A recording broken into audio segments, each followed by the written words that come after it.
It's time to review one of the best regular season games we've had in a very long time, Origen versus G2.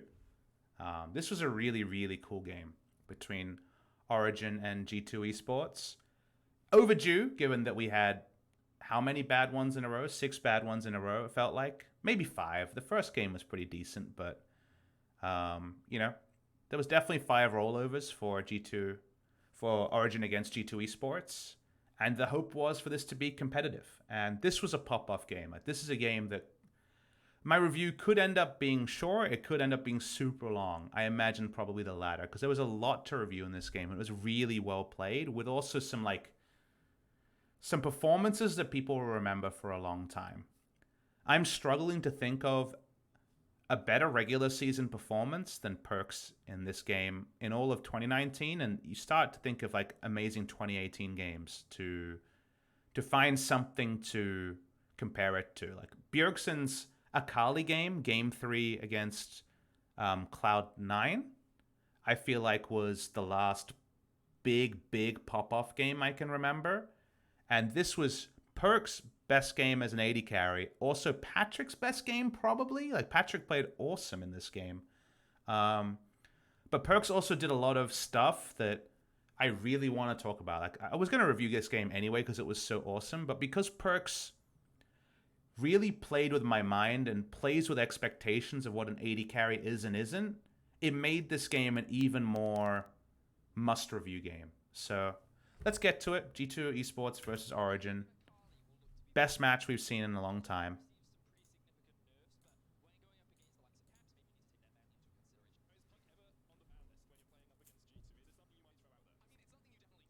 So we're getting through the bans. So, Origen are a team that preps really well for their opponents, but that obviously was turned on its head by the fact that G2 kind of styled on them in different but similar ways over multiple games. And then now, it's the first week of LEC. What have G2 been practicing? How much have they been practicing? Are they just going to play MSI meta like we've seen from SKT? Are they going to have new stuff? Is it going to just be the old stuff that honestly Origen didn't deal with? There was a lot to struggle with for Origen in their prep here. So end result, they ban away Ryze. I believe G2 Esports are the best Ryze team in the world at being able to use all parts of the Ryze's kit. They ban away Aurelia because Wander is so good on the pick that I don't think Alphari, even as a laning top laner, has any picks he would like into it. He doesn't want to take Poppy and then, even though it has the good mechanics against the Aurelia, just be undone. And obviously it's a flex pick as well, so that's understandable ban. And then just Aatrox banned blue side by power level. We usually see it as a red side ban or a first pick in the LCK, but I think, I have no problems with that. I think that's a very decent approach by Origen.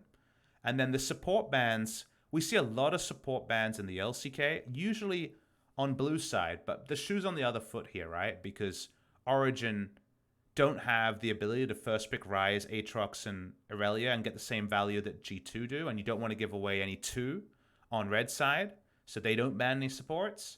And then G2 just show the respect. They ban away Yuumi, they ban away Sona for the Sona Tarek, they don't want to deal with that. And then Sylas for power level is their last ban. Already showed during our first review of the night, Sejuani priority for first pick hasn't been common. So in the LCK, Sejuani's 100% picked and banned in every game in best of 3s. That's a lot of games. 70% contention and 70% contention in LEC and LCS so far.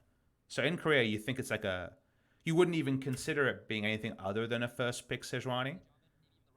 So we'll see how Origen approach. Remember, they did play Sejuani first pick and then Sejuani Camille duo in their first match a couple of days ago. The day before this game. They lock in Sejuani here. Makes perfect sense. Origen took a lot of inspiration from their day one comp from Damwon Gaming. Basically almost the entire same comp with the Sejuani priority and the Sejuani Camille duo. So I think it makes perfect sense that they first pick Sejuani here. And I don't see any other obvious pick for them to first pick. And then you look at the side, and we talked about already how Zyra Khan right now is really high priority and can be first rounded. But this is the cooler adaptation, is it ends up being Xayah Jarvan. So they don't take Zyra Khan when it's available, even though there's no reason for Origen to show Jarvan priority. Like, yes, they could pick Jarvan, but after taking Sejuani already, you're not going to show lane Jarvan for no particular gain in the draft. Like, showing that it's definitely lane Jarvan doesn't get you the flexing on Jarvan advantage that usually does provide. So there's no priority for Origen to take Jarvan. So why did G2 take Jarvan? Now, mentioned this a couple of times already. Xayah's perks best AD carry by far. I think everyone can agree on that. The solo queue montage that was making the rounds around MSI time, you saw the Xayah pop-offs there, and I think that's, that's not a surprise. But I think the more technical point that we've talked about a bit is that while Xayah Rakan, I feel like if you take it cold and Nuke Duck's pick, is God tier, I think Xayah Rakan first round on red side is not necessarily as high power. And the reason for that is a very minute one. But if you take Xayah Rakan at cold and Nuke Duck's pick, you have a strong 2v2, and the enemy team only has one pick to respond either to, okay, we really need Morgana or Lux in order to answer the Xayah Rakan in lane, but also only one pick if there was, say, something else you'd done in the draft. So at that point already, there's 3 picks from the enemy locked in, and there's one role that you're trying to answer potentially, and also needing that support to lane against Xayah Rakan safely. And getting both those things with one pick before that second round of bans is really hard. But if you take Xayah Rakan at Wonder and Yankos' pick, the enemy does have the ability to take support and something else. You can take a full bot lane here, for example, Varus Tahm Kench, and potentially get an advantage out there. You can answer another pick, or for example, we'll say pick a solo laner that doesn't have a lot of answers, and also answer just the one pick there with the support. So you can take support and then a pick that forces the hand of Origen, and then Origen only have one pick to respond. So if you have one answer or 2 answers, it gets really relevant. However, connected to that point is that I feel like Xayah's power level with Essence Reaver multiple times buffed and Xayah directly buffed has never been higher. Like, Xayah's power in terms of Xayah or Rakan being the MVP of the lane, it's been Rakan for like a year and a half. And Xayah right now is the stronger of the two and very flexible with different duo partners. And that's why I really like the Xayah here, because if the enemy takes Rakan, they're getting kind of just a nerfed Rakan to slow down Xayah Rakan or slow down the Origen bot lane. And we know that Perks and Mickey are great Xayah Rakan players. But then I actually think Xayah with a lot of supports is almost as good as Xayah Rakan straight up. And I think Rakan without the Xayah synergy just sucks. I actually think it really sucks in lane. So you look at Origen, and they're having that Rakan dangled under their nose of like, hey, like, we didn't take the combo. What do you think about this? And you see how Origen respond. They steal away the Rakan. So they bite the bait and they take Rakan here. There's no reason to say definitely G2 wouldn't have taken Rakan, because they are a Xayah Rakan team. But I think dangling it and getting to see 2 more picks, then deciding if you just pick Rakan at Cap's pick, is actually really, really smart. Because you end up with this. And this is just a terrible duo lane. Rakan Ezreal sucks as a duo lane. Like, they really don't do much at all. Rakan is not going to be roaming around, trying to get picks in the first 5 levels to justify. And he's not going to go Moby Boots, roam like he's Pyke, right? So the Ezreal ability to just farm it out doesn't get as much value if it's another Moby Boots support than Rakan. So already you're like, I don't see too much from the Rakan on roaming. In terms of 2v2, they don't really do much as a duo, and so many different Xayah lanes just super dominate a lane like Rakan Ezreal. Actually, I was talking to Gorilla after the game one Misfits played, the one they won, where they played the Nautilus support against Rakan and were able to run it down. I think it was it Xayah Nautilus? Maybe you guys remember better, but it was definitely Nautilus support. I forget the AD carry pick from Hans Summer in that game. The reason why I bring that up is I believe it was Lucian. Okay, so it was Lucian Nautilus in that particular game. And it was just a similar game where the enemy took a hodgepodge duo lane and then could do nothing against the Nautilus Lucian at the time. They just kept diving them again and again with Nautilus. I think if you take Nautilus on the red side here, it's a god tier lane for just killing squishy Rakan or squishy Ezreal. That was a Kai'Sa Rakan game, so thank you for giving me the full idea there. But Rakan can die real easy. And there's a lot of strong engage supports like Lux and Nautilus, who not all of them have targeted CC like Depth Charge, but you just can play bot side around the Xayah lane as if it was Xayah Rakan, which is a very easy lane to play around in the 2v2, and get kills. And Rakan just dies very often when he doesn't have the extra range to escape, thanks to the passive of the Xayah Rakan. So I actually looked at this and I was like, oh god, Origen, like that's a really rough duo to take, and it's only worth taking if you're like, we just can never beat Perks and Mickey with nameplates on as Xayah Rakan.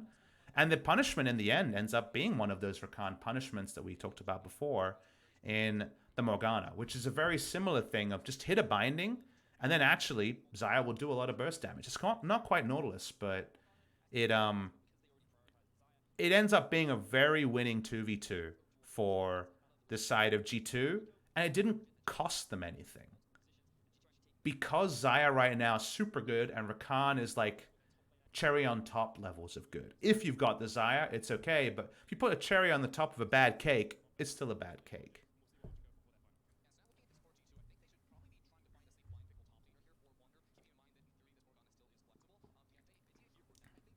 Good point in the chat. Something I was thinking about during the live game. Caps has shown he's willing to play Morgana mid, so it's a further flex as well if you want to go a different way in terms of the draft. So I think that's another good point to mention, is that Caps has shown Morgana mid. And then they just take Blind Vlad, which I thought was interesting. Ostensibly a top laner. You know, we think of Wonder as the Vlad player on this team. The Xayah is almost certainly going to be AD carry, right? So the fact that Perks can play Vlad isn't as relevant. The Vlad here is blind. It could be Sejuani top, because in Korea it's Ignite, Teleport, Sejuani, but I don't feel like that's a particularly great matchup against Vlad, so you don't think it's going to be Sejuani top. Ezra Rakan or a bot lane. The reason why I don't hate this against Origen is that I think that Wonder is being a player who, when he has picked skill matchups or blind picked a carry into Alphari, I think back to the 6 games in a row these two teams played at the end of spring, Alphari has been unable to punish Wonder in the 1v1. I think of his Swain into GP game where Alphari made me question the matchup, but I only really saw the potential of the Swain into GP when Wonder played it. So while Alphari on carry matchups I think has been something that he's done very well during his Origin career, I don't think he's been able to perform it against Wonder. So I actually don't mind Blind Vlad here, because the rest of your team is getting in there, right? Jarvan only gets in there. Morgana gets in there after the binding, and Xayah can brawl. So I actually don't mind Blind Vladimir here, but it's the sort of pick that I think other teams could punish if they were felt more strongly about what they could do in lane against the Vlad. For clarity, yes, I did watch this game. I really enjoyed it, and it's a game that going into more depth on was always going to be very rewarding. We round out the draft. Jace taken for priority somewhere. You know, you haven't seen both the enemy lanes. The moment you see Jace Kennen, though, you know the Kennen's top lane and the Jace is mid lane. The champ pool to beat Jace in mid lane is actually kind of limited. So we end up getting a skill match in the mid lane. It ends up being Caps on the Syndra doing his best rookie impression in the matchup.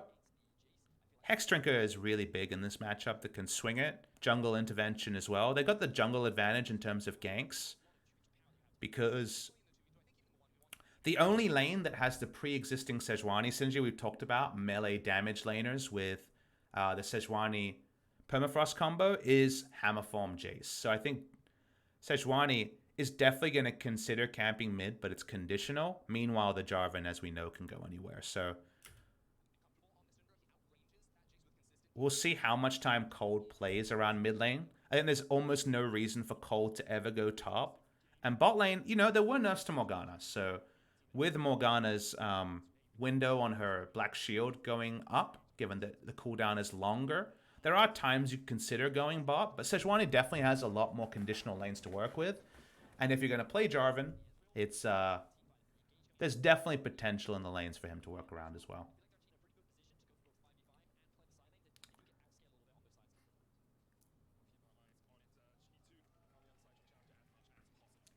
I like the change in production they did in summer with the China stream hovers here. In case you guys are wondering, at Worlds and MSI, when you see us go from Champion Select to the full screen graphics of all the players looking badass with cool music and then go into the game, we take that from the China stream. Those are produced by the Riot China side.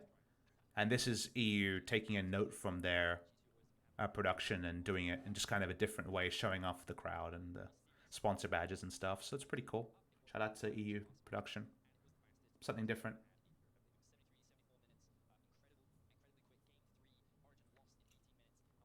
Here's just something different that looks cool. So big takeaways. It is Klepto from Alphari. If you want to play this game purely in side lanes, you go on hit build. The build that we've seen that works very well against Vlad in the 1v1 is press the attack, Blade the Ruin King, Wit's End, usually with a Negatron Cloak before you finish the Blade the Ruin King, and then Rage Blade third. I believe it was Cuvée that went that build. You just dumpster top lane mages, and it does work a treat against Vladimir. When you see this build, it tells you, and by this build, I mean Klepto, it means you're going Gunblade because you would never go an on-hit build without press the attack. And it means you're team fighting. Like, you're not side laning. Gunblade is a stave-off item against other mages. Basically, Kennen could never lane against other mages with Protobelt because you get out-sustained. The move to Gunblade is, I'll never get shoved out of lane because I have lots of Spell Vamp and Lifesteal in the build, and then I can still look for the right teleport flanks. So it's still very much a team fighting build here. Any other interesting keystones to talk about? Double Klepto from Origen. Electrocute Jace, I guess, is kind of interesting, but it basically tells you that he's going to get ganks because it's a little bit better on 3-hit trades, which are what you're going to get if Sejuani ever comes mid. But we don't like the priority bot side, so I think bot side's difficult for Origen. It's definitely going to be played without a lot of a priority. Vlad against Kennen. Vlad doesn't win as hard as he used to. It used to be a counter pick lane for Vladimir, but with runes and the Gunblade build, I think it's actually pretty 50-50. And then Vlad team fighting is usually more reliable 4+ items, but earlier in the game, I feel like Kennen gets a bit more work done. So it's kind of 50-50 between the two.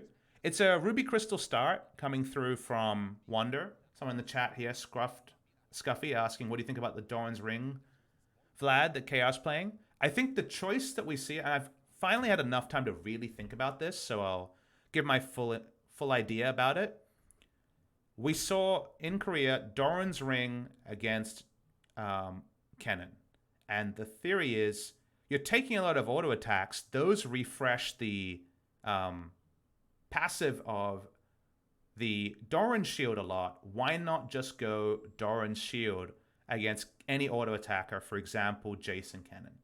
And I think before the last Doran's Shield nerf, that made a lot of sense. But ever since Doran's Shield was made scaling in terms of the amount of healing is based on missing health rather than just a flat amount of health the entire time, what top laners and Vlad mains seem to have decided is that because when you're getting poked out and how Vlad works, yes, the early lane sucks, but you're not going to stay in lane at low health outside of, say, level 3-4 when you're really waiting for Q cooldown. Most of the lane, with all of your active use of the transfusion, you're not low enough in health to actually get maximum value out of the Doran's Shield passive.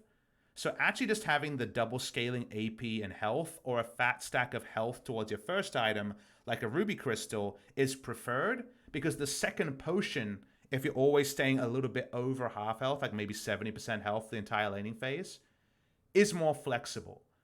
It's always more flexible to have a potion than to have health regen, because the potion is a guaranteed amount of regen that comes at a pretty fast clip. Like you get that 100, 150 health, whatever the number is, when you need it. Like if you take a bad trade, you pop 2 potions and you're fine. You're close to full health again. You only back over the minion wave for a little bit. If you're in lane on low health, you're not really taking a Doran's Shield trade and then backing away for your Doran's Shield and propping back in. Like you're probably just backing up and recalling. So from what I understand, from just thinking about this, I didn't talk to pro players about this, but just from understanding how the game works, it seems that the second potion and the fact that a pot is so much more reliable than conditional healing based on amount of health, especially in pro play where whenever you're below half health, you know the enemy jungler's coming and you're getting dove. That's why we're seeing the 2 potions. So that's why Ruby Crystal and Doran's Ring is kind of the choice, and you choose between the two, and why Doran's Shield against auto attackers, that on paper sounds like the god tier choice, doesn't seem to be the choice anymore. And people asking about Dark Seal. Yes, you can get 3 potions or a refillable, but Dark Seal doesn't sell for as much when you send it back. It also provides you with a lot less health in the early game, and I guess just the health stat there is not as prized. So that's the theory behind it. Just wanted to talk about that. I know it's a digression. Priority bot side, as you would expect, Ezreal Rakan have really no ability to play the 2v2 at all. Ezreal can't control the wave. Rakan can't help with the push. The all-in doesn't work because Morgana has Black Shield. You're just in hell. Mid lane can be fine, but Nuke Duck is just taking his time as the map is playing around it. And honestly, G2 are just happy that there's been no gank yet coming through from the Jarvan. So early, Kennen winning the matchup makes sense. Kindle Gem first towards the early cooldown reduction core that comes through, and Wanda will have 5% CDR from his utility tree and also Transcendence. Very, very standard. So you always go Codex and the Kindle Gem. And then this play happens. And we'll let it play out once, and then we'll talk about why this is such an awesome play.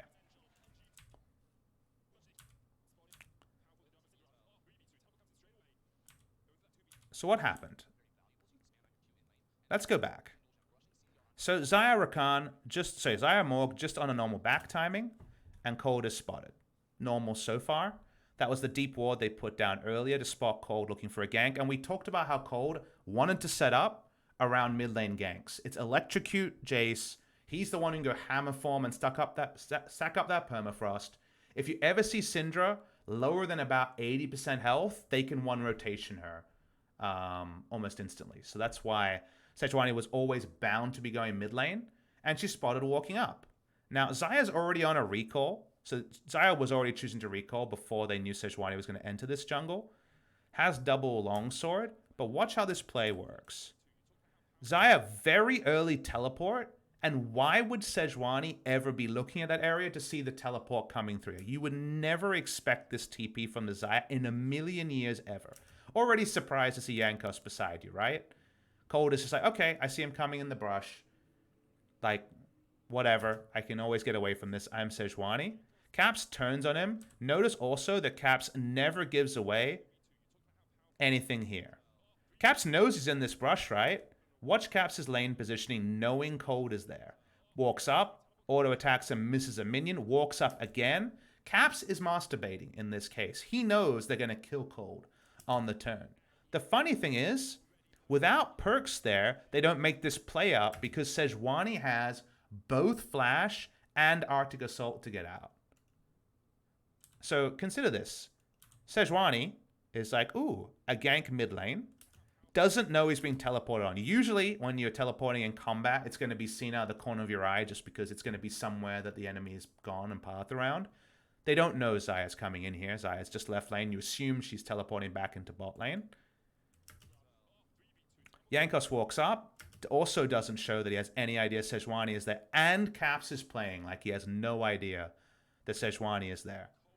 Instead, Perks is there on the backside, and Flash Arctic Assault always gets you out of this every time, unless Perks flanks in and flashes to interrupt the Arctic Assault.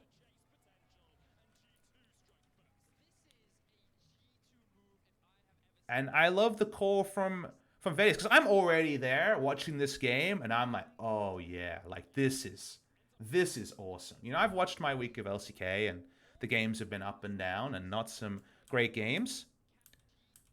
I always love to watch G2 and think about how many levels of play the Korean AD carry doesn't make. First of all, he took a 28 CS back timing with double longsword back, and they don't even I don't even know how hard a shove it is on bot side, but they're definitely not worried about getting turret played. So already it's a pretty early recall for a Xayah to take. And then instead of recalling, the moment they see Sejuani here, you notice Jankos walking up. And this is not, at this point, they haven't already said, let's kill the Sejuani. This is him coming to counter gank. And when Xayah for sure makes the extra call. So already, this Xayah teleport, no Korean AD carry makes ever. Maybe Deft this season on like an awesome dude, right? But like, it's just not a play you see happen. The level of baiting in the 2v2 is great. It's top tier. And then Perks interrupts the Arctic Assault and also guarantees that the feathers are going to hit at the same time. Are you kidding me? Like, what level of... Like, Perks does not play this like an AD carry. Think about all the things normal AD carries don't do. And I'm not going to just call out LCK in this area. He uses his flash to stop a jungler from getting away. He uses his flash to guarantee one kill. He uses teleport to gank. His first teleport as an AD carry is used to gank. Like, yes, it's at least on his side of the map so he can walk bot lane afterwards. Like, we see a lot of supports that teleport randomly, you know, a screen away from their lane because they know they aren't bound to. This is the AD carry on an AD carry teleporting in to gank as part of a 3-man gank setup. Like, that's already very, very non-standard. But that's G2. Like, that is what Perks does. And I'm going to bring this up a couple of times this game, but I want to hit on it now while I'm feeling raw about it already. What I took away from this game is that Perks did a lot of things in isolation that have happened before. An AD carry flank teleport, sure, it's happened, you know, a handful of times in pro games. Maybe not that early, but, you know, that's not...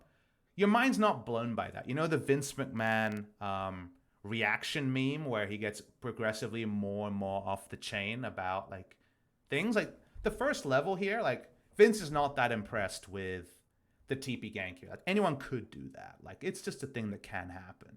But then, as the game goes on, Perks then does other stuff. Because the same guy who flank teleported spends a lot of the game doing an Uzi impression, taking side lane farm. And how many AD carries, like, a year and a half ago did we criticize for, like, a team's macro was set up only around Uzi or other AD carries, Reckless, for example, just getting side lane farm and hoovering up the red dots. Like, that happened a lot, and people criticized it from, like, all right, but you're not getting map advantages just to let your AD carry get a lead in the side lane, and you have to ward for that, and you have to set it up, and you have to sacrifice elsewhere on the map.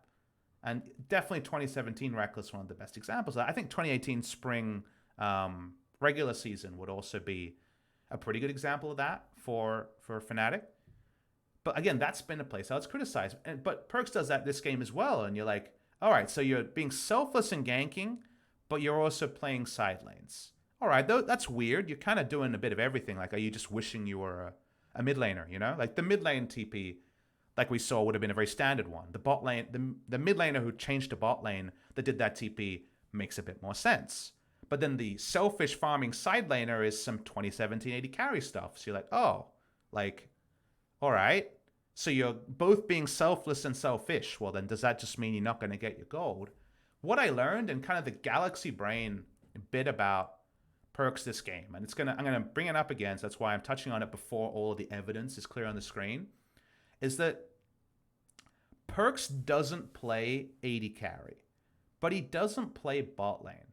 he's able to play exactly the style his team needs in order for them to win a game. So he actually ends up being basically the same as a Jace this game. He's 3-4 levels up on his opponent AD carry. He's playing the side lane just because he looks at his items and his teleport and he says, all right, so I'm Xayah. I actually can kill Jace in the 1v1 and I can lift off through Kennen ultimate. So I've got priority in both.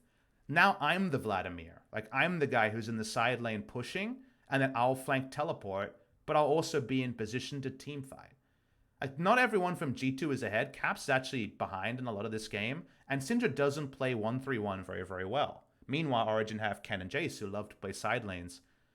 Perkz, because of his kind of non-linear style of I'm Xayah with lots of AD carry items, I'm going to play from the backline and front-to-back win team fights, actually becomes the strongest 1-3-1 champion in the game because he got the gold from his good plays and because he understood this was not I am freezing a wave in the top side or slow pushing a wave or guaranteeing my gold so that I can team fight. The Uzi way was always I'm going to have 3 items now and now we win team fights because how could they ever beat us?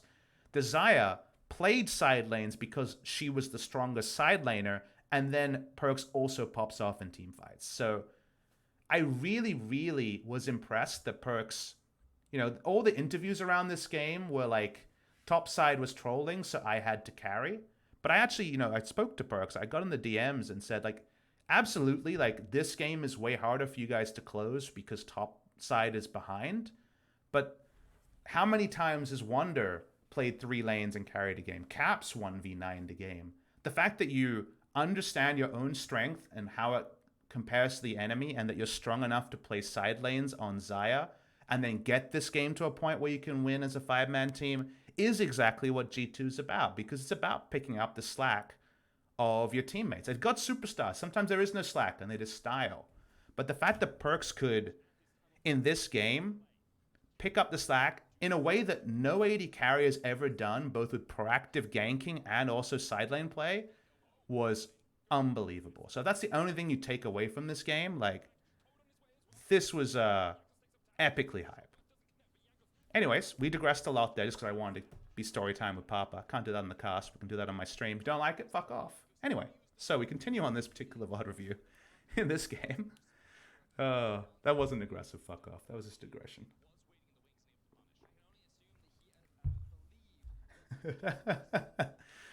It's fun being me. Anyways, it's back in the game. We're still early. G2's behind in gold, right? Like, this is a cool play. Don't get me wrong. Like, we watched this play in 2x speed. It was a nice takedown. But even through all of that, G2's actually behind in gold. That's with a priority bot lane who's up in CS. Double Kleptomancy, obviously doing a little bit of a number in gold. So gold is cheating a little bit in this game, if we're going to be honest. I love how the bot instantly refrained from foul usage of language to somebody. Irony.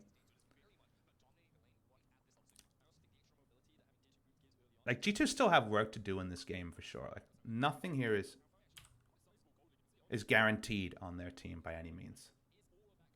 You missed Jankos int. I did. Where was the Jankos int?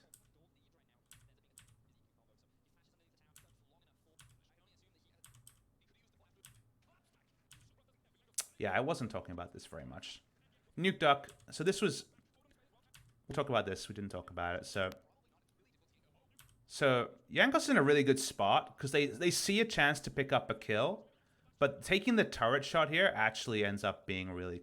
And this was where the Caps and Jankos part started to fall away, is they make a level 5 gank purely because Nuke Duck is lane teleporting, and they don't execute it perfectly, so they die. So yeah, it's definitely worth going back to this because this actually unsettles a lot of the gold lead and where the game state is at. Jankos, with his flash also, like, when do you flash is always the question as Jarvan. He's just late. Like, honestly, like, this flash, if you notice, like look at this pause. Can we really feel bad that he didn't flash? Can you really criticize him for not flashing here? Look at this. Look at it. Are you telling me he should flash? Like, how could he know? He's literally inside Jace.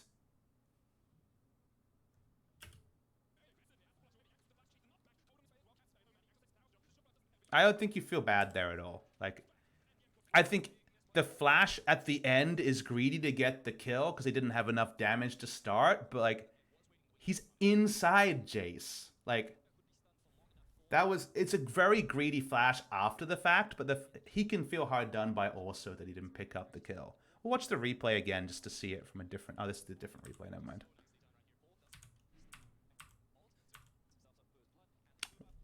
It's a hard done by one. Like, yeah, you flashed earlier, not at all. He did all of the things, but like, you know.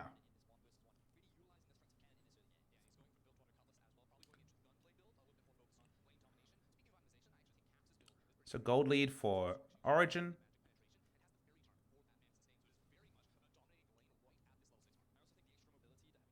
Origen have really good siege in this game. G2 siege is pretty poor. And the Gunblade holds off Vladimir from winning the side lane. So winning as G2 is not a trivial thing in this game. At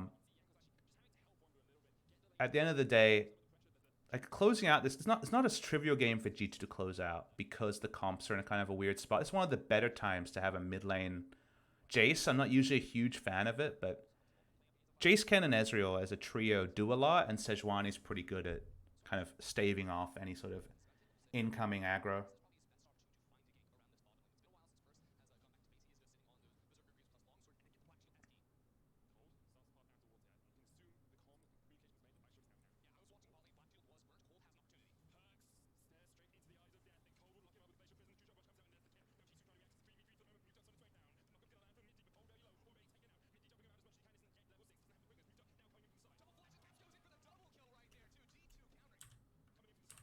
Let's watch this play.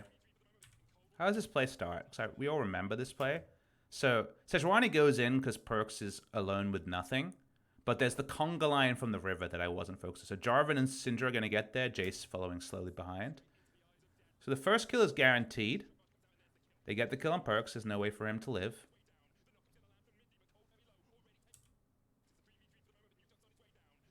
Ah, he doesn't interrupt the flag and drag, which ends up just guaranteeing that Sejuani dies pretty fast. I think Caps plays this really well. Watch Caps as he plays. He walks down. Doesn't use Syndra ult on the first kill. I think most Syndras just ult the first kill. But he knows there's a double kill potential because he's got a couple of spheres on the ground. It's well played by Caps to get the 2 kills. Overall in this case. Go 2 for 1 there, I think is... You understand why both teams made the play they did. And I don't think in the end it's not really a finger wave against either, right? Like I think Syndra plays this one really, really well, but I think Origen made the right play to go for the kills they did.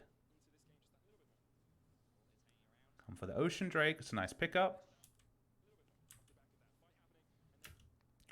All right, so this Drake start is spotted, and that's why Syndra is caught in rotation. Caps actually just kind of botches this. Because look, they actually have a ward on Jace. And then Caps kind of just dies.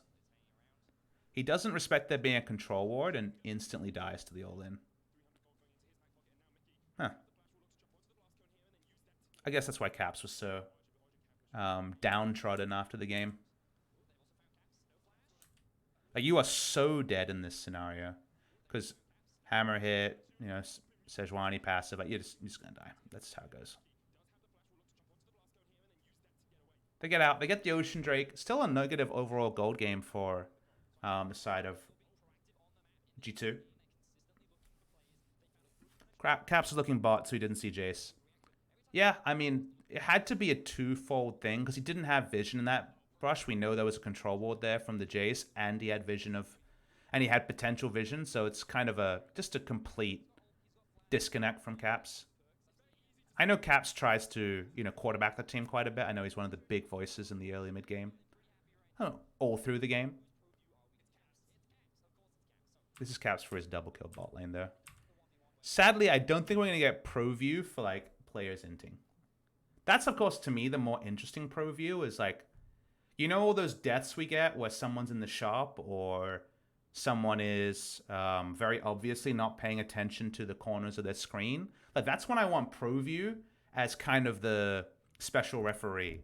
So if you guys watch AFL or cricket or there's a lot of sports with video review, right? Even soccer has it now. I want the video review for like the ints. I'm like, I need a video review here. Give me the video review of why this player died, because we always speculate, but it'd be nice to actually see it. Whatever the case. Oh, we have the EU crowd in here. I always call it football. The one time I decide to say soccer, I'm in the dumpster. Sorry, guys. I love football, calcio, football. How can I prove I love? How can I prove I love football? What do we got? Ask me a football question that can prove I know football. I need to get through this, otherwise I'll be too tilted for the review. What do we got here? Give me a football question. Say Messi God is not an example of a football question. Who won the Nations League? Portugal won the Nations League. They beat the Netherlands in the final. Who won the Champions League? I'm a Manchester United fan, so I choose to not talk about who won the Champions League. Who won the last World Cup? It was France.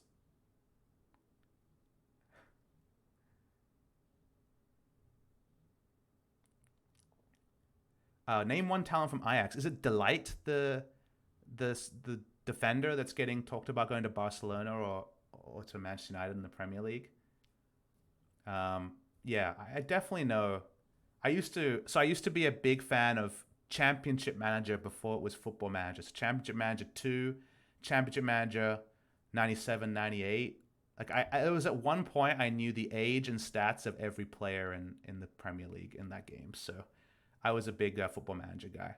But see, I live this life where I put the dates in American because most of our viewers know the American date system, and I spell letters with and without a U depending on who I think is reading tweets. And I talk about Australian rules football. I know that some parts of Australia call rugby football. I know Americans call American football, even though they don't kick the ball very often. Like that's really dumb. So yeah, it's I live like a international English language life. So sometimes I say soccer because I'm trying to be mostly known by everybody. And yeah, sorry, LEC fans. I apologize. I hope I've regained your trust. Apparently we're reviewing a League of Legends game. I thought we were talking about football. What happened here?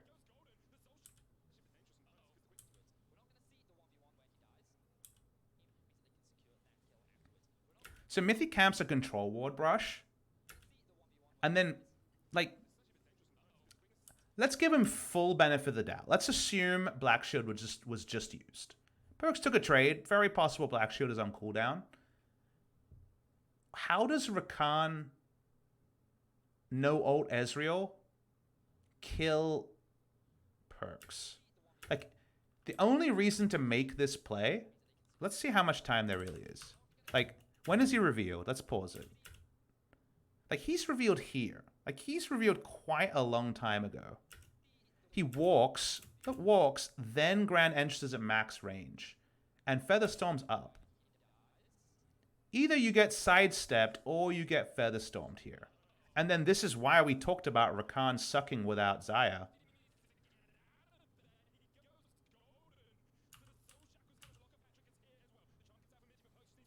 That's really poorly played by Mithy.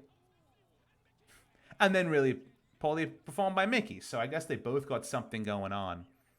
Here's my theory. Let's ask chat a question. I love doing chat interaction. When is this play the correct play for the Rakan? What kind of game does it have to be for this to be the correct play for the Rakan? That this play actually by the Rakan is perfect if you're Xayah Rakan on the side of Origen, because then you just battle dance to the Xayah. When you don't have a Xayah, you're inting because you don't have range to get out, and you knew that Featherstorm was up.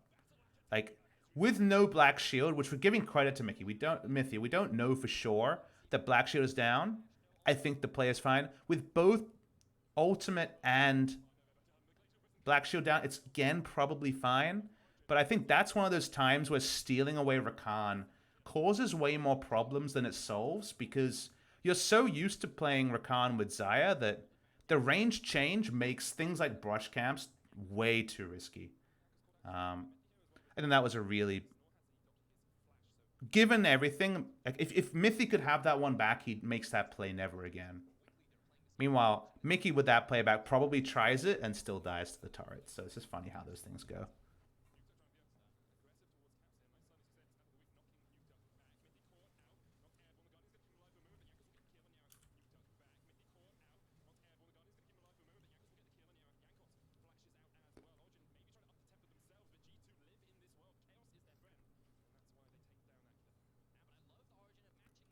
Yeah, Origen matching the aggression quite a lot here.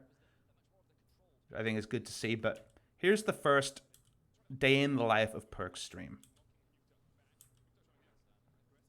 Perk's TP's back to lane. G2's choose to fight anyway, even though Perk's definitely can't be there. And Vladimir had used Hemoplague. They get one kill and get out, and day in the life of Perk's starts. I feel like Perk's was playing this game with, like, you know, the really, really stock birds are chirping, it's a beautiful day and I'm going for a walk kind of background sound. Like, so much of this game for Perk's was that. Like, he doesn't join, he's already TP'd bot, gets a turret plate, gets to continue pushing out. He hasn't grown any of that CS lead that we know he has, and then it becomes an ultra gank party bot side. Let's watch how the rest... I was so focused on Perk's through this. Look at how the rest of the team play. Mickey and Jankos don't reset. They walk straight into the enemy jungle because the last time they saw Origen, they knew that Nuke Duck and Cold would be on a recall. And it makes sense that Patrick will take a long route to the bot side in order to try to pick up the farm, because obviously Xayah's going to pick it up. So Jankos and Mickey, knowing there's going to be recalls, they don't see them, but, you know, they're basically 100%, invade through the enemy jungle, and that's why this play is pulled off so straightforwardly. They take the, let's see what's going on in the enemy jungle approach, and then turn it into a bot lane dive. I'd love to know how early this was called by the team. The other part of this gank is perfect, is the TP timing keeps the last minion alive for longer, which means they start tanking turret at a different time. They come through, they pull out, and while Alfari gets to join anyway,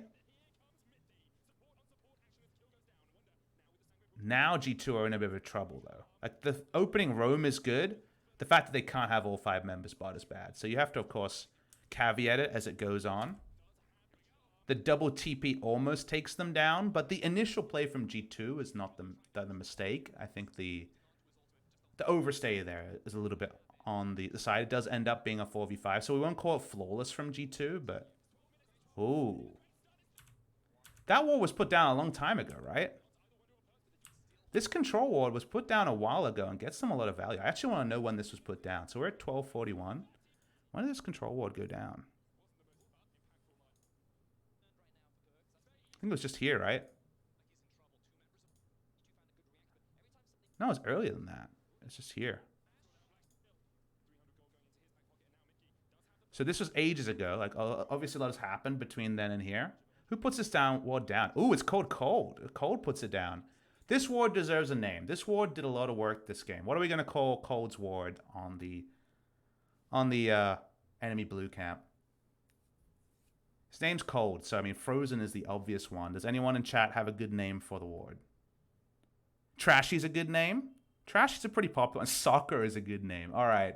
We're going to call that ward Soccer. All right, so Cold puts Soccer down. As a Danish person, you're thinking of Euro 92 when he puts down Soccer. So Soccer actually does a lot of work this game. Like, this is a game where you could tell that Origen almost won because of Soccer. Because they put down the ward, it gets the blue buff. That part's fine. But then let's just live the life of... No, come on, no pro view. The only pro here is Soccer. Where's Soccer? So Soccer's down. The bot lane fight happens. This is the fight where specifically Mithy ints too far and Soccer's just spotting. But it's so much deep vision that otherwise G2 hadn't had. I like how chat's losing their mind about how I remember Euro 92. Peter Schmeichel's my favorite player of all time. And then, for now at least, soccer not having as much of an involvement. This is soccer on the sidelines. We're just esports for now.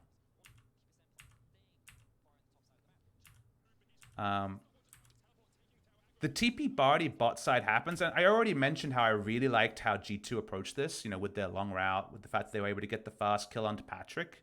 And the 5v4 is the reason why it ends up being a pretty even trade. G2 has to use summoners. All Syndra gets from this is a back timing. So overall, this is still a very good play from OG, but what puts it over the edge is the ward. It was placed so long ago, was soccer, but soccer kills Jankos. So I don't know how his Polish fans will feel about it, but soccer and Jankos don't go together so well in this particular case. And then the controller, wait, does it get moved or does it get killed? Who killed soccer?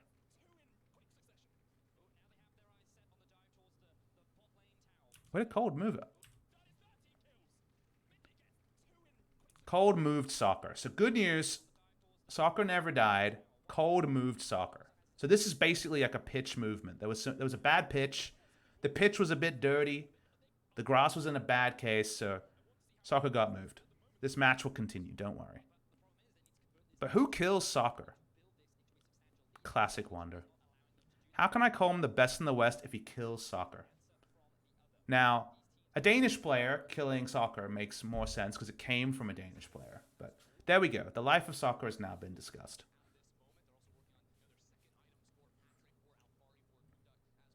And it keeps the Origen, through all this, it keeps Origen way ahead in this game in terms of gold lead. The double klepto is kind of a preview to that. And this is before we got into silly streaks with Xayah. But let's talk about what Xayah did. Xayah went topside to... Who went topside first? Let's see who started this. Both bot laners knew that it was the top lane movement because, of course, the top laners had just gone bot lane. So Xayah starts off her pushing, and we know where this game is going, about how ahead of the curve is. Jankos is with farming, and how that... Not Jankos, Perks is with farming, and that ends up being such a big win condition. But it's something that we're going to examine pretty closely on the VOD review as time goes on. The map is split up, and all of G2's vision is topside, so they've given up any hopes of contesting that Drake without having to move all their team. And that's why you can see Origen's already starting to leave topside, is that around Perks has basically complete vision. He can try to shove down a turret plate. Does he get that one? Oh, how tilting! Let's give it slow down. Wait for it. The auto is in the air at 1359. You hate to see it. Jesus. Hard luck Perks. Bad luck Perks in this game. Turret plate popped. It's like old Flash on Veigar ult in preseason 1. You just... The ward's gone. So here's Mickey's most conspicuous mistake, is this play. So problem they have is that G2 has put up all their vision topside with an Infernal spawning. Now, this is as close to a 50-50 as can be. Origen's getting a free Infernal Drake. G2's getting turret damage top and maybe turning on to the Rift Herald, but they're not getting both of those at the same time, so you're going to actually be able to defend one of them with your Infernal as Origen. All of the control wards, look at the control wards here, we'll count them. 1, 2, 3, 4, and there might even be a 5th one under someone's mark, but 4 control wards are topside for G2 Esports. They're saying, everyone loves an Infernal, we can't have the Infernal, we've given up Infernal. But Perks going to get safer farming for this. This will allow Perks to get some of that free farm topside. Sejuani's soloing down a free Infernal. It'll take a while, but she's soloing it. She's bot side. Cannon's bot side with no TP. And Syndra has... when we actually see this play start, I'll pause it. Syndra's pushing in Nuke Dog.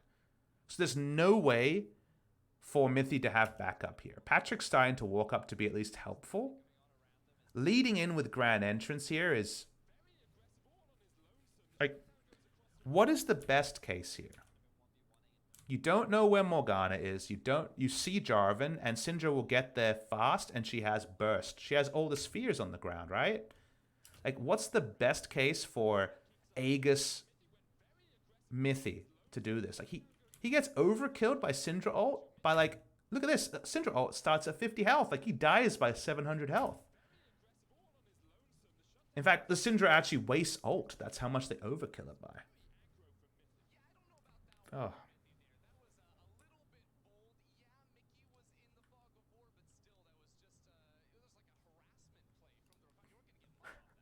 That was a nice one. So Ender's trying really hard to be nice here. Ender's trying really hard to be like the nice criticism guy, which we all do from time to time, right?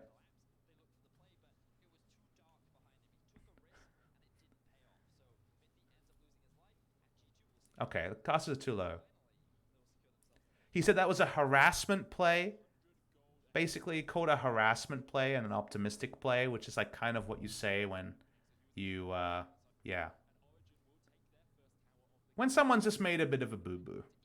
That was definitely a boo-boo by a Mithy.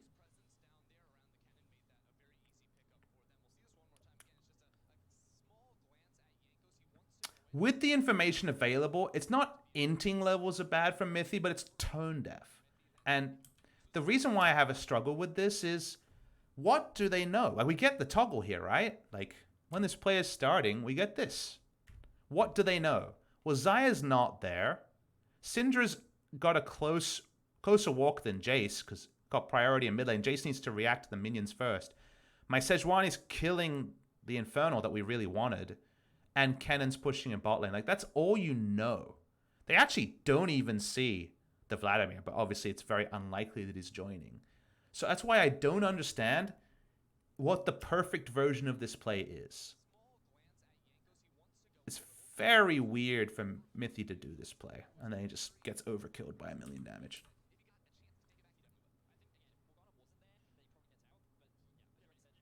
So, a whoopsie. Still in a lead here, right? Klepto and Infernal is still a pretty good spot for Origen. What's the update on Perks versus Patrick? 1 level, 15 CS is the new update on Zerx versus Patrick. Perks versus Patrick. Perks has been pushing on the top side the entire time. Like, he wasn't involved in that kill. So he goes back to pushing again.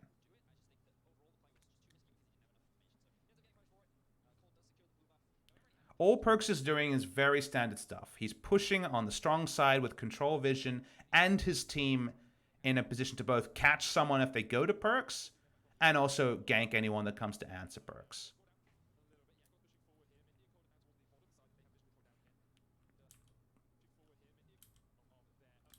What does the minion wave push do? So Alfari chooses to push this wave back, ostensibly wanting to group, but it just allows Perks to go back and pick up the minion wave. And you'll notice that with the Rift Herald, G2 aren't actually in that much risk. This configuration of Perks just waiting for more and more minion waves to be pushed back to him, and the Kennen pushing out fast, suggests Kennen wants to go gank mid lane. That part they know. And with the outnumber and the fact that they don't have any eyes on Sejuani, in many cases, this is very risky from G2. But because they have the Rift Herald and both summoners up on caps, it allows Perks to make this play just fine. And Cold must go now in order to answer. Good defensive Scat of the Week from caps there. They don't get the mid lane turret. What was Ezreal doing this entire time? So Ezreal ran bot lane to get one wave after leaving top lane earlier. And you just see that Ezreal gets one wave, Perks takes one minion wave. He's not coming to mid lane to fight. He knows that the only engagement condition was the Rift Herald. With the Rift Herald down, he keeps pushing. And now it's probably about 1.5 level lead in the top side. Oh, Wondered almost dies.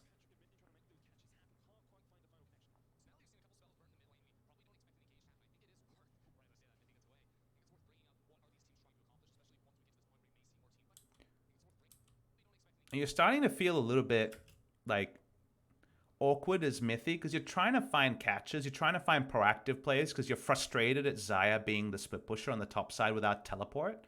Remember, Xayah did not have teleport at any point during this game, during this play that we've been tracking, and yet, like, their best options are pretty optimistic catches, right? Like, they're forced into revolving members through mid lane. There's no vision cover for Ezreal, so he can't go for more aggressive waves, like the inner turret, for example. And Perkz starts to grow a CS. It's not outrageous just yet. It's 20 CS, but you know, these moments have been kind of trying to find super optimistic catches, and then G2 come down and relay vision. And when G2 puts down vision, it's pretty forward vision. Like, they come back, they replace the vision, and again, it's almost complete vision through a control ward of any gank paths. Like, no one can ever take down Perkz. He's free to 1v1 in the top lane, and Vladimir, actually at these items, loses to Kennen in the 1v1 because Vladimir has, you know, he's working towards his second item, and it's double pen and the Gunblade. Meanwhile, Perkz at 2 items actually is very safe against Kennen. And this is the flexible lane assignments we're talking about. This is not just Perkz wants to pick up a lot of farm and then we team fight. This is Perkz saying, I'm the best matchup against the Kennen. And I think he's correct at the item timing he's at. He's a level below the Kennen, but no more than that. And he's not at threat of a brush camp from Kennen. Takes the wave, pushes out. Here's, again, look at the difference in vision between the two teams and how shallow Origen vision is and how aggressive G2's vision is. And also note where that aggressive vision is and how they're playing to it. The wards down from G2 are, this allows our top laner, in this case Perkz, to push out as much as he wants and almost never be taken down. Meanwhile, Origen's vision is very much a, wait, where are the bad guys at between the two teams? People talking about Jankos' vision score. I heard there was a bug and that Jarvan's flag counts towards vision score on patch 9.11. I'm not 100% sure on that, but yeah, I'm not trying to deflate Jankos at all. That's just what I heard, that there was a bug specifically with Jarvan. What do you think of Manamoon on Jace? It's coming back with a vengeance just because the item efficiency was increased and it means that you get basically a free tier. So I think if you're not going to group around double Dirk and punish people, and obviously mid lane's a lot more about wave clearing, you need to EQ the wave pretty reliably in mid, I think Manamoon's fine.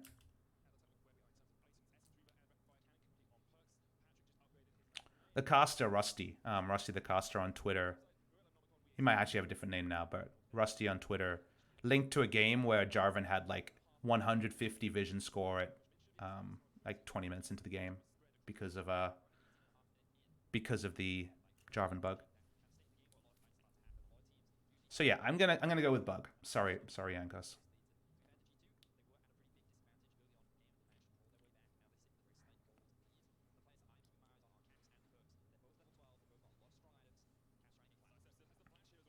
Oh.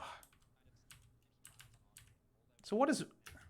It's funny how they have deep vision and Caps has double control ward in mid lane. The vision here is so much more consequential. Like, Cold walks in, he's spotted. They know there's no cleanse up.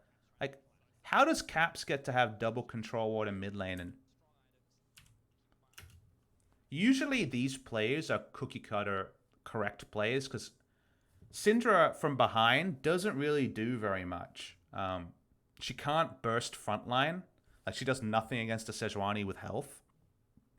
And if she doesn't have enough damage or doesn't have access to backline, which usually is not the case, right? You can't go past a Sejuani. Then you just end up kind of half-healthing someone and dying. And this is a level 12 Syndra who gets to have double control ward around her at almost all times and to push up. And then look at the resulting play. Like, what is the play Origen's trying to make? While Perkz is free farming and Caps has double control ward around, 3-man gank, including the AD carry, going to the same lane as the Jace happens, and Caps gets out. Like, usually Syndra from behind like this just dies because how are you going to maintain control around a Syndra that can't blow you up instantly? But G2 are really, really good at relaying vision. Like, they have the vision lead, and they have the same amount of control wards in their inventory. In fact, they have one more control ward than Origen do. So the vision control here and amount that's been relayed, look how deep the vision is. They spot every entrance to top side. And that just means Perkz continues to push away. And meanwhile, Ezreal's grouping to try to find picks. So this is where that gold advantage is going to no doubt grow bigger and bigger. And now Perkz teleports back into the mid lane with his BF sword. And he's in a lead. Like, he was not in a laning lead of any significance. But now he's in a lead.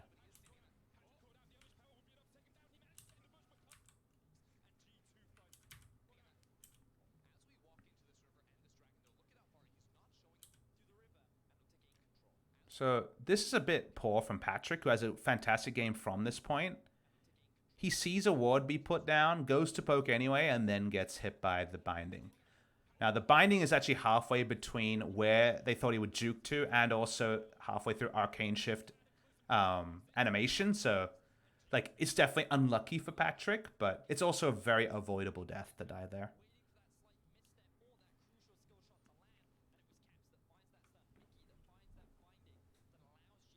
And then if you find picks like this, it's like G2 control the whole map, because we went to painstaking lengths to show how much control vision they had top side, which means their bot side is the weaker side.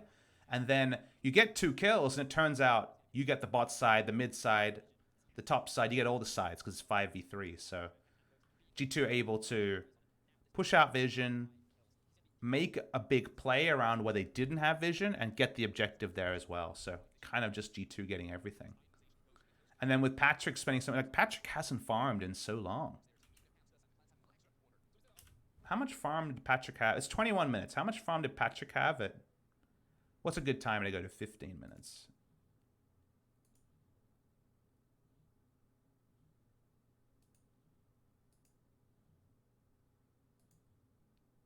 So in the last... So is it 113 to 126, right? And then...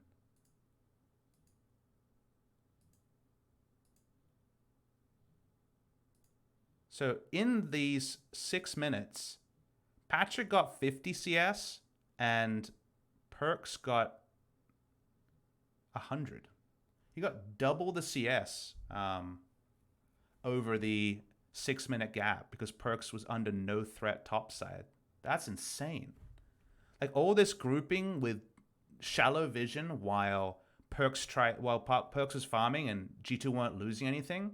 Like, the efficiencies of the plays between 15 minutes and 21, where G2 smartly warded and got the maximum advantages around the rift, and Origen tried to make gank attempts with 3, got 50 more CS onto Perkz than went on to the Ezreal. Like, that's... the only reason that doesn't decide the game alone at 21 minutes is that Origen are playing with an Ezreal. And look, Ezreal at these items and Perkz at these items with more gold are actually pretty comparable. Like, you don't get the full value out of the gold. Like, Ezreal spends his early gold the best of any champions. Like, 40% CDR, Mirror Mana, Iceborne Gauntlet. Like, this is a very powerful core. He has a cheap floor, but Ezreal also needs his items to do damage as well.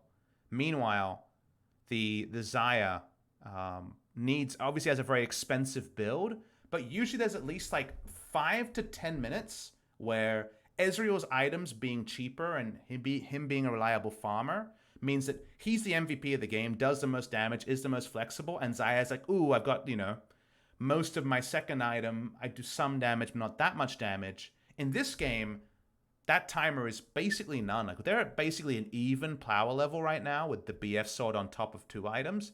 And then the moment IE is finished, Xayah takes off to the moon and Ezreal just kind of slowly builds. So not picking up that farm and some Krug camps and other things going on there was so big for the Xayah. And the chat's talking about Ezreal didn't get to sit under tier 1 mid and free farm. Jankos didn't get a lot of farm. What you need to understand is that it's not allowed to, it's what G2 allowed the enemy to. They put down vision that let Perkz hit minion waves he would never be able to because they had deep control topside, and other people had the assignment of, ooh, maybe you should hang back. And yep, you might be ganked in the mid lane. I'm not there to counter gank. You got to outplay the Sejuani gank, and they throw an Ezreal in there as well. Origen chose to use their resources to contest the weak sides of the map because the Xayah was kind of overfarmed and could in the 1v1 be pretty safe and has the Feather Storm in order to answer. Like, Xayah could just be Jason this game. Like, Xayah's just hitting side lanes and picking up farm, and no one's looking to answer in the 1v1. So G2's playing Origen to the point where Origen, it's one of my famous kind of, my favorite turns of phase is Origen's boxing with shadows, and G2's just getting things. So it's not like G2 aren't doing things, it's not to say that Origen aren't doing things, it's just that G2 are forcing them into a box where the plays they make are low percentage and they're not paying off either. So just a cool kind of anecdote in terms of gold numbers, because when you watch this game, like me, I'm sure you're too enthralled, you're too in the moment, that you miss out on, you're just like, wait, how did he have 220 CS at 21 minutes? They were even 5 minutes ago. And it's just, that's where you see kind of where those things coming together.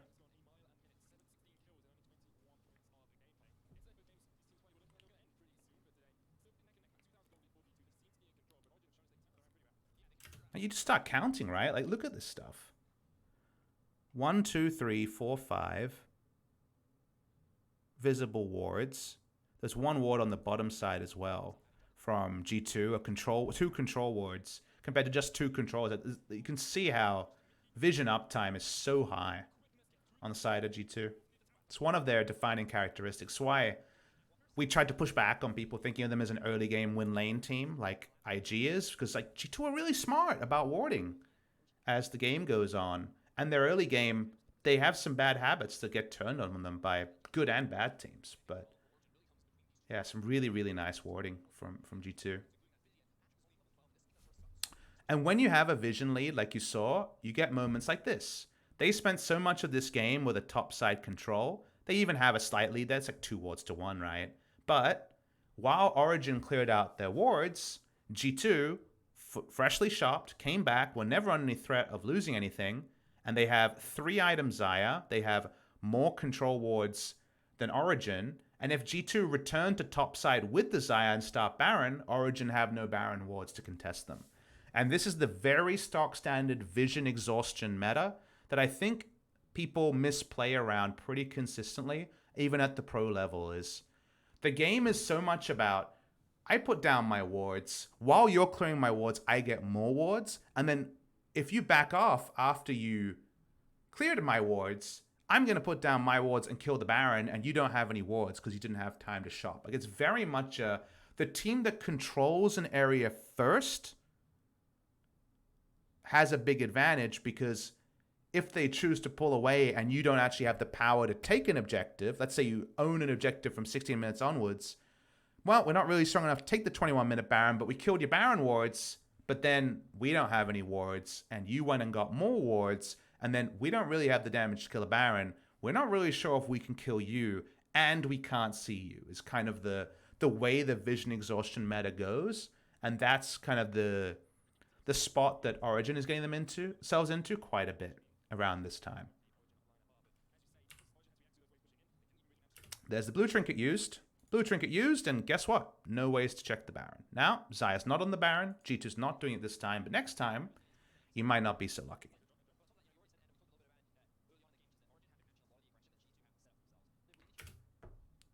Now G2 Origen say, oh my god, we have to recall. We don't have any wards. And they're just happy they actually get a bit unlucky here to G2, because Jankos moves up to clear the blast plant and actually misses the control one, gets spotted in it. That's the only way Origen know that G2 isn't starting the Baron. But someone usually ends up dying, and even though they spot the Jarvan, Mithy gets caught, Mithy gets taken down. This is not a mistake from Mithy, in case you're wondering. Like, it's very easy to laugh at the earlier plays. This play from Mithy is what he has to do He saw Jarvan clear out a blast plant and move away. So chance they're on Baron, super, super high. So Mithy, as Squishy Rakan, has to contest the vision line. Now, you could argue they shouldn't have stolen Rakan away from Xayah, and this wouldn't have come to this point, but regardless, there's a lot of supports who are squishy. You gotta check. Like, they could definitely be on Baron. So Mithy has to walk up. He's sitting in a control ward, right? Like, he's in a great spot. He needs to be the one to put down vision because someone needs to, otherwise the Baron is lost for free. But G2 winning the vision war is what caused Mithy to die, not a Mithy mistake like we saw with the previous fight. So it's a very big difference between those two. Good Baron turn from G2.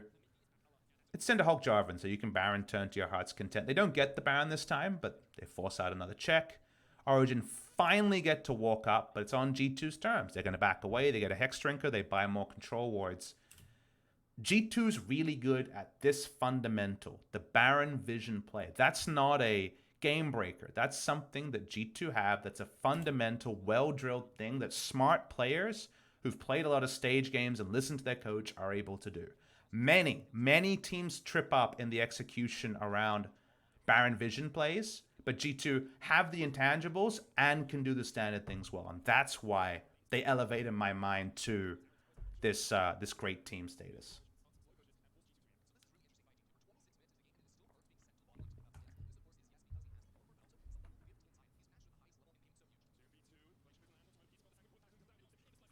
Let's watch this play. So Origen still don't have any river control.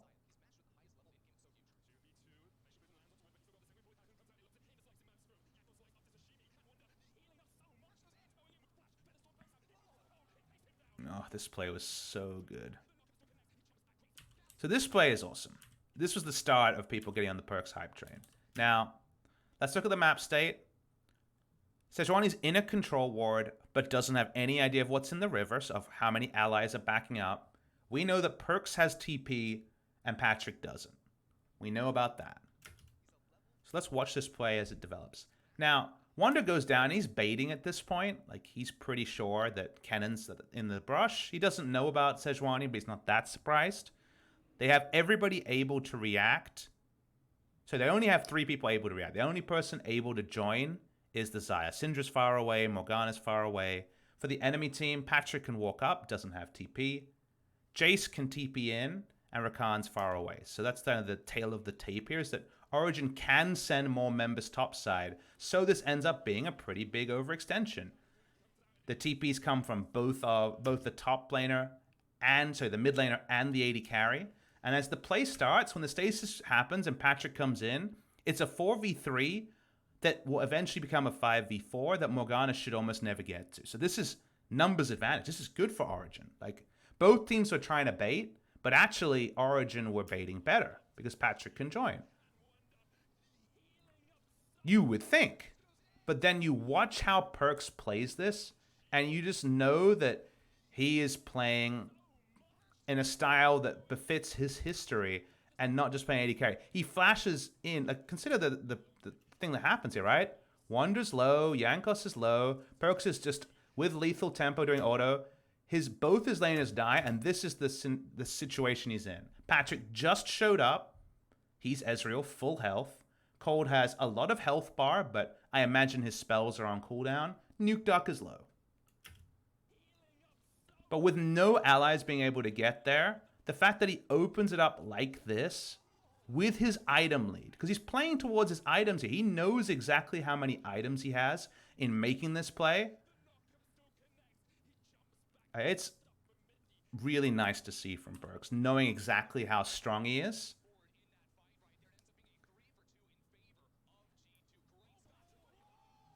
But then Patrick got the big balls as well. This play was another cool one in that Patrick's just like, okay, well, that happens. He sees Caps clearing wards. He sees Caps with 1 Q, and Caps has, what, roughly 1,000 health? And the moment the E misses, because that was E, right? Let's watch this replay. Patrick sees E is on cooldown, W is on cooldown, and just all-ins onto Caps. That's really well played by Patrick. He knows he's going to take a lot of damage because the spheres are still on the rift, even if they missed. But that was very much knowing the cooldowns that are up and hitting one Q that gave you, the idea that Syndra was around and going in blind. Like, that requires also a lot of self-control to make that play and a lot of also belief in your abilities. But this was like two awesome AD carry plays back-to-back in the same passage. The map reset happens. Origen still have a lot of vision top side. So we get the replay here. And I want to ask viewers, of the plays in League of Legends history, who does Perkz most remind you of in this play? Because there's one play that I will never forget that this play reminds me exactly of on the Perkz side, and he does it multiple times in this game. I'm interested to see what chat sees as the most. And it's not enough just to give a name. What play am I reminded of here? See, Uzi at Worlds is not the one. People are saying Uzi. Turtle has made a lot of plays like that, so I understand where, but nobody's actually got the... Here we go. Looking for my 0-2 is Prey Ash. If you guys go back and watch the semifinals of Worlds 2016, the SKT versus Rocks Tigers game, there was the fight where SKT had 4 members alive, and it was just Peanut and Prey on Lee Sin and Ash, and Prey got his Rangers focus up with Hurricane and flashed into 4 people as a 1v4 in order to go back in. And that's exactly what happens here. Like, Perkz just man modes frontlines in the fight on a champion that doesn't normally frontline. And that's the thing that the reason why I remember it is that whenever you see certain champions, like Vayne can frontline cleanup, but Ashe and Xayah are not normally thought of as frontlines. So Perkz frontlining like that, which is a pretty raid boss thing to do, is pretty impressive.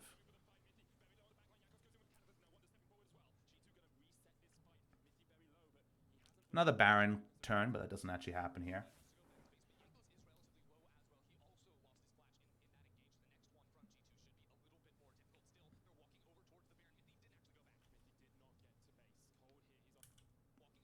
So we didn't see items here. This is frustrating. All right, so we do see items. Sejuani has a control ward. Rakan has 2.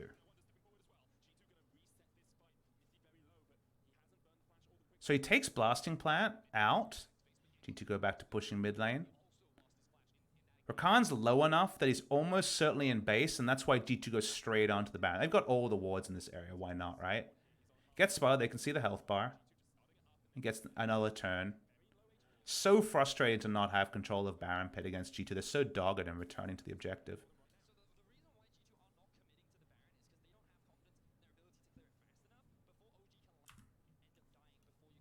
And let's go on to the Baron again, right? And Origen have to go the safe way. They have to go the long way.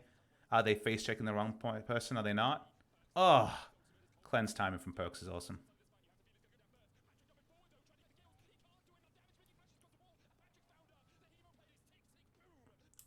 If you're wondering why these fights are going so poorly for the side of Origen, please consider again where the vision line is at. Control ward in brushes and no wards from Origen means you end up losing a lot of autos trying to make plays around areas like this. But again, it's because G2 have been defending this area. Let's watch the replay from the start. So they peel away with control wards everywhere. Instant cleanse from Perkz. Nicely done.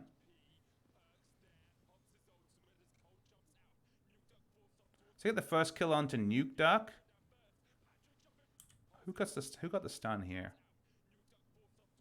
It's a QE coming through from Caps. He goes down as well. Mickey's flash is really smart. And then he hits the binding.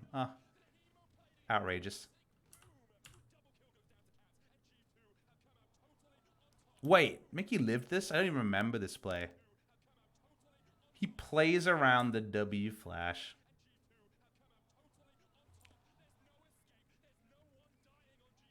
And the Xayah is so strong they can take down the Baron 2-man, right? On the top side of the map.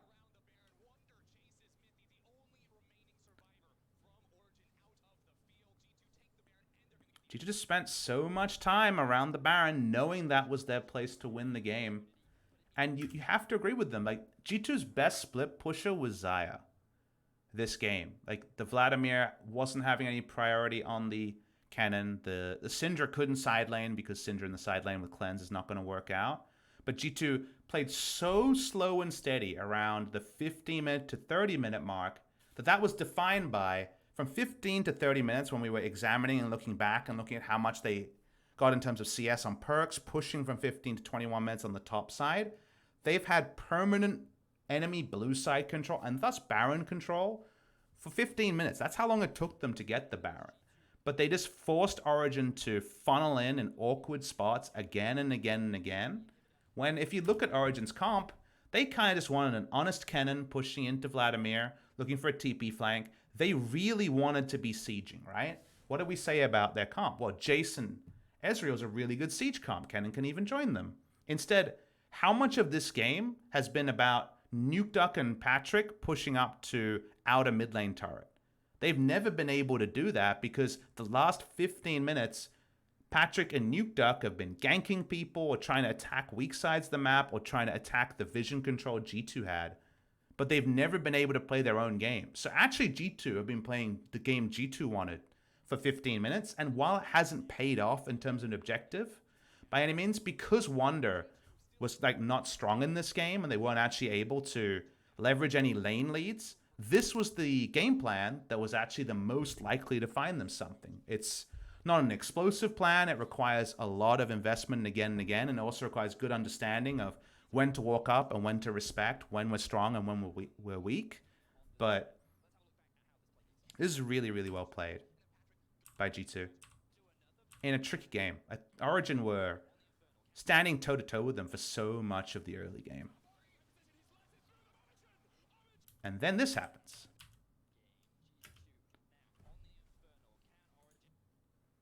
Now, let's look at the state this happens in. All ults are up. Mickey's flash is down. Cold and Mithy's flash down.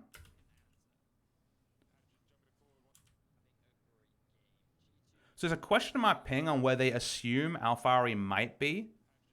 But then they only get the confirmation now.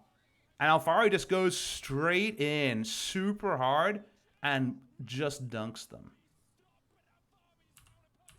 But even then, it's not enough, right? That's like the world's best flank, the sort of thing they spent the last 15 minutes trying to set up for, and yet they still weren't able to ace them straight away. Oh, Patrick. Awesome fight from Patrick. So this is all while they had Inhibitor down, right? So if they don't win this fight, they lose the game instantly as it happens. Perks would have been able to TP to the base right now. It just came back off cooldown. This is a really, really cool fight because of how many levels it goes on. Let's watch it slow. So the flank comes in and Caps is dead, right? Syndra's doing nothing in this fight. Mickey's dead in the front line and Perks is in Featherstorm. So they do no damage to open up until now. He holds onto the feathers for Wombo. And then suddenly, Yankos and Wonder understand they can just be a frontliner for Perks, and he does godly damage, right? He uses Mercurial Scimitar just for a movement speed buff, and then it's 2v3. So you would assume this is all just done and dusted. Perks takes a bit of burst, but he's at 1,000 health. It's just, it's so, like they should just fully disengage as a team, and instead Perks walks up, thinking that he can burst down Patrick, and Patrick outplays him. Like, this is really well played by Patrick. He gets 1,000 gold bounty because he gets the 700 bonus from the Xayah.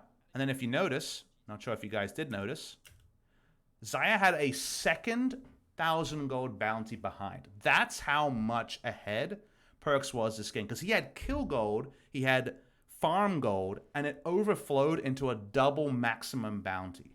That's how far ahead Perks was this game. So all G2 needed to do was fully disengage after going 3-4-2. And they would have just straight up won there, but they throw a lot of gold onto the Ezreal. Like, what do the items turn into here? It's 3 items plus Hex Drinker. And then it's Yeah, 4 items. So it's more plus more. He'll have his 6th item really, really soon. Yeah, he was so far ahead. That's an insane bounty in a program. To have back-to-back 700 bounties. I just wanted to know if he had a third bounty. Did he have another like 400 bounty behind him? So 7,000 gold lead. G2 has been very smart about their map states, but now it becomes much more of a grouping phase. I think grouping-wise, Vladimir does the work more reliably than the Kennen because he doesn't have as many kind of paths to get in that frustrate him, and they have the Jarvan to control space as well.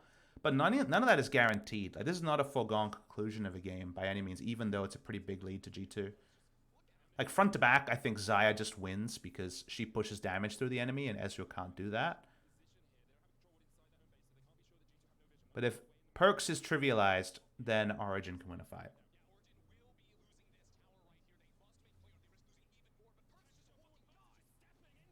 Ugh, Perks. I like stuff like this. This is my kind of fetish when it comes to League of Legends. I like people who know how strong they are and know whether they need to be the one to use that strength in order to win the game. So Perks walks up. He's got a huge overshield from his lifesteal. And he sees Patrick. Watch this play slay. Like, consider this from Perks' side. He sees Patrick. He's like, all right, we're on the side here. The W goes out. And then Patrick goes for a harassment play, right? He uses his Arcane Shift because his flash is up. And Perks instantly uses his Cleanse on nothing to kill him with movement speed. Like, this is like super aggro play, trying to frontline as AD carry with Featherstorm to kill him. And only Flash stops him from getting the kill. He only gets the Black Shield way after. But he knows that he's tanky enough to not die. Like, how much of this is baited by the fact that Perks scimitars forward, Featherstorms forward to get kills because he knows he has enough items and a Black Shield in order to win the fight? Like, he doesn't actually kill anyone. Only Kennen is dead, but Perks like knows exactly how powerful he is and doesn't even need the redemption to be full health. Like, it's insane how strong Perks is at this point.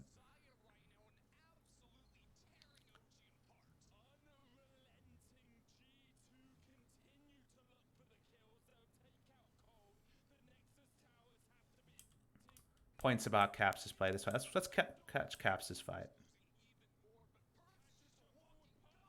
So Caps is just backline while this all happens. I never watched Alphari once in this play, and he actually eased him back. Ugh. It means the stun never even arms on Perks. Good job, Caps. I love this stuff because what is Perks' role? Perks' role is, these guys, I'm going to slam them. He just used Arcane Shift in my face. I'm going to run at them. And every time I watch this fight, I watch from Perks' perspective. Obviously, Mickey has the job of just putting down Black Shields. His job is easy. I love that Caps knows his job is this. Watch this. Caps is walking up, trying to gap close, sees Kennen, and then a second later, makes sure Kennen is never going to actually hit Mickey or the backline while Black Shield is down. So Perks knows that he's the raid boss. Wonder knows that he's going to dive in and try to zone away, and Caps stops the Kennen. Like, that's all three members in the late game being able to perform their role from how smart they are, compared to in the early game where Perks' side lane play was the reason they were able to stay competitive. Really good to see. Like, really cool to see. Yeah, Caps pushes Kennen back. Mickey stops it. You're right. Mickey also involved there, obviously, in the play. But the pushback is the reason that Perks doesn't actually get CC'd at the start.